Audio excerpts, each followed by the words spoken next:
So last year I'm in this bus. We're in Dallas at the EO Texas President's meeting, and we're going from the hotel to where we're having dinner. And I sit next to this guy named Corey Bell, who's now the chapter president for the EO Austin chapter. He says, "Hey, what do you do?" I say, "What do you do?" You know, typical things that we do in EO. And we start to compare notes, and turns out that we have a similar client.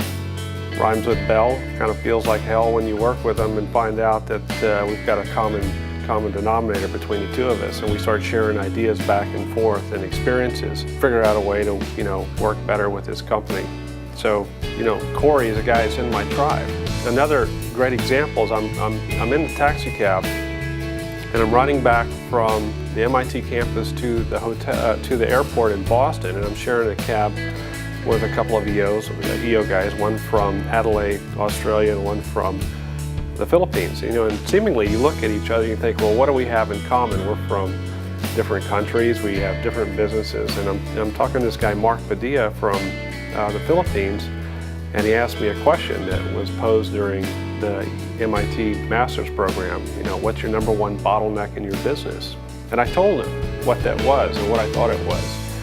And he says, "Man, dude, come to the Philippines, because we solve that problem every day for companies just like yours." And you know, there I was in a cab riding back with this guy, and he tells me about something I'd never even thought of before. And so I think Mark is a guy that's in my tribe. I met a couple of guys, you know, over the last year. Peter from the East Coast, and another guy from Canada named Jeff.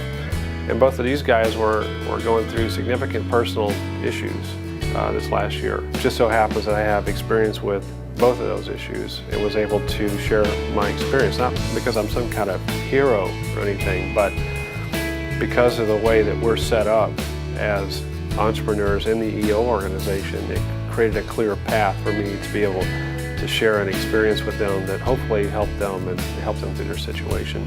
And that's what EO is all about.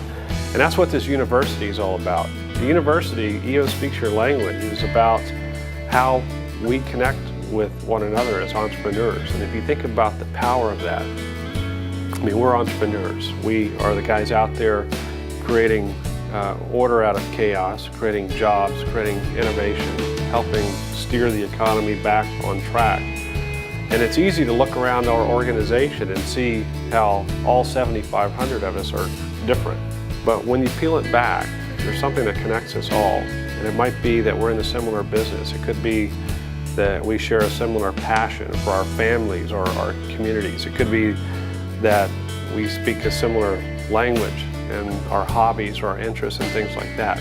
And that's what EO Texas University is all about. If we can find what those things are when we peel back the onion, find out how we're the same, now we've got an organization that creates powerful bonds, friendships that last a lifetime, and something that we can all go out and change the world on. That's what this university is all about. Everywhere I go in EO, no matter who I meet and what countries they're from and what language they speak, what I find is that everyone has a story about EO. EO means something to them. That's why we're all part of this organization. So what's your story? What does EO mean to you? Why don't you shoot a video? Take your PDA, your phone, your iPhone, anything. Shoot a video in 1 minute or 2 minutes or less. Tell me what EO means to you. Send it in to the address that you see below, and we'll post it up here on eotexasuniversity.com. I want to hear from you. I want to hear what EO means to you. Send in your video today.